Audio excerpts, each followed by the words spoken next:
Hello everyone on YouTube and welcome to my paleontology channel. I am Black the T-Rex. Here, I'll bring you a series of fun and scientific paleontology videos that help you to learn more about me and my dinosaur friends which lived in the Mesozoic Era. Before the first official episode begins, I want to ask you a question. Do you really know what a dinosaur is? Or in other words, do you truly know which animals are recognized by scientists as dinosaurs and which ones are simply ordinary reptiles? Dinosaurs or Dinosauria are part of the Sauropsida. To be more exact, they fit into a line of groups. First, Diapsida, then Archosaura, then Avametatarsalia, and finally into a branch known as Dinosauria. However, within Diapsida, there are several other major branches that include animals people often mistake for dinosaurs. For example, Lepidosauria contains Squamata, Squamata contains Ichthyosaurs, Plesiosaurs, and Mosasaurs, marine reptiles that may look like what we imagine dinosaurs to be, but are actually only distant relatives. Even more confusing are pterosaurs. Although they are members of Avametatarsalia like dinosaurs, they belong to a separate branch called Pterosauria, not Dinosauria.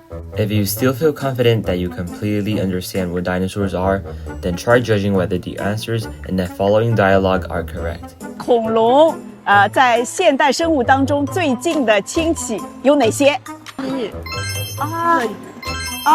还能举多一点吗？应该还有鸟。 So 3, 2, 1. Here are the results. Out of the 3 answers, only birds are correct. Birds are the direct descendants of dinosaurs and are evolved from them. Crocodiles and lizards, strictly speaking, are not dinosaurs' close relatives. Crocodiles belong to Pseudosuchia within Archosauria, making them relatively close but still not dinosaurs. Lizards, on the other hand, are more closely related to animals like Mosasaurs and Plesiosaurs because they all belong to Lepidosauria. Their relationship with dinosaurs is much more distant. Did you get it right? Now that we've talked about which animals are not dinosaurs, you might be wondering what kinds of animals actually belong to Dinosauria. Dinosauria is divided into 2 major groups, Thoracica and Ornithischia. The key difference between them is the direction of the pubis bone.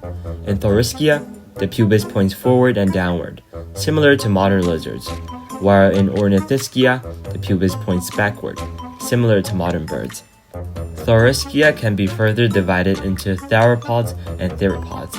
Theropods are usually large, 4-legged herbivorous dinosaurs with long necks and tails, such as Diplodocus and Brachiosaurus. Theropods were generally smaller, walked on 2 legs, and were mostly carnivorous, though they also include many omnivorous and herbivorous descendants. All birds are theropods as well. I, Black the T-Rex, and my friend Blue the Velociraptor from Jurassic World are all members of this group. Ornithischia has a more complex and diverse set of subgroups, which makes it harder to summarize quickly. Some well-known groups include Ankylosaurs, Stegosaurs, Ceratopsians, and Hadrosaurs. However, in 2017, a study published in Nature by Matthew Barron from the University of Cambridge, along with his supervisors David Norman and Paul Barrett, introduced a pretty groundbreaking idea about dinosaur classification. After analyzing 457 anatomical features across 74 different dinosaur groups, they discovered something surprising. Theropods, which I've just introduced, actually seem to be more closely related to Ornithischias. Therefore, they proposed a brand new major group called Ornithischia, which brings these 2 branches together. In this new evolutionary tree, Dinosauria are divided into 2 other big groups: the Ornithischia, which includes theropods, and Ornithischia.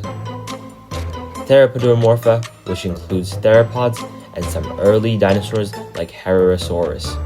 Of course, this idea sparked a lot of debate. Many paleontologists point out that it challenges more than a century of traditional researches and needs stronger fossil evidence. Even the researchers themselves admitted that early Ornithischian fossils are pretty rare, so their hypothesis still needs more testing. In the future, I'll explain many more details about the different branches in Dinosauria in the upcoming episodes. If you're interested, feel free to follow my channel. In the next episode, I'll start by introducing myself, the fierce and mighty T-Rex.